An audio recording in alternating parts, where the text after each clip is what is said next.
missile test in January, and the boldest in 5 years. 화성 12형 검수 사격 시험이 State media announced the isolated country launched the Hwasong-12 on Sunday. An intermediate-range ballistic missile, it's capable of striking U.S. citizens and military bases in Guam. It's the longest-range weapon North Korea has tested since 2017. Kim is trying to get the U.S. attention. The Biden administration has been distracted with other foreign policy issues such as Ukraine. And it's also a very conventional administration that doesn't really want to be seen as rewarding bad behavior by engaging North Korea.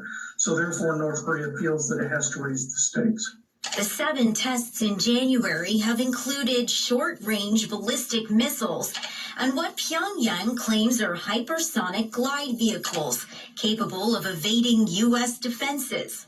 This latest missile traveled about 500 miles on a near 30-minute flight before landing in waters off of Japan, according to South Korean and Japanese officials.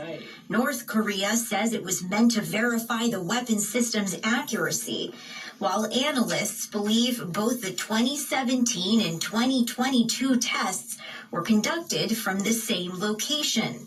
We make it clear that we're condemning these attacks, and we continue to call on the North Korean regime to stop these provocations. Just days ago, Kim Jong-un threatened to end a moratorium on testing nuclear and intercontinental ballistic missiles, which he had self-imposed back in 2018.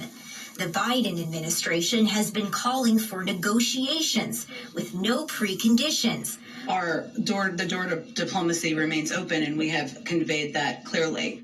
But Kim wants sanctions lifted. China and Russia have proposed sanctions relief at the UN Security Council, and some analysts believe North Korea's weapons testing could slow down by Thursday for the Winter Olympics in Beijing. Sasha Ingber, Newsy, Washington. So should we be worried? How worried? Let's bring in Joe Cirincione tonight, Distinguished Fellow of the Quincy Institute for Responsible Statecraft and author of Nuclear Nightmares, Securing the World Before It Is Too Late. Joe, when we hear these are their biggest missiles in years, what do we mean by that? Biggest in size, biggest in impact?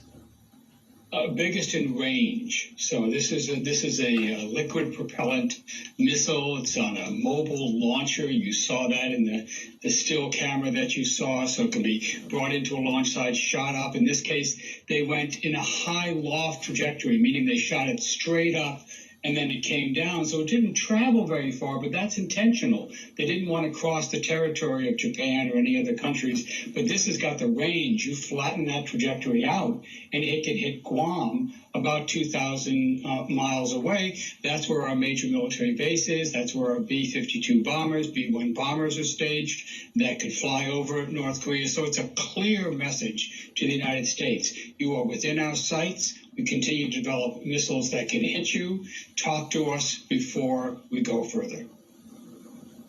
You hear this and you think, oh my gosh, oh no, it's happening again. But you know this stuff inside and out. On a scale of 0 to 10 of alarm, where are you? Because I think of your book. I was reading your book title there, Nuclear Nightmares. You know, at this point when we wake up from nightmares, I always know, okay, it was a nightmare. Everything's going to be fine. Is everything going to be fine? Well, I got to compliment you on the coverage of this. I think your analysis that you laid out here is just about absolutely correct. That Kim is moving step by step. He wants talks. He wants the U.S. attention. An administration that's been distracted with other crises, that basically has a view similar to the Obama administration of benign neglect. We don't want to deal with North Korea. We don't want to feed them attention that will make them do further provocative acts, but Kim Jong-un will not be ignored.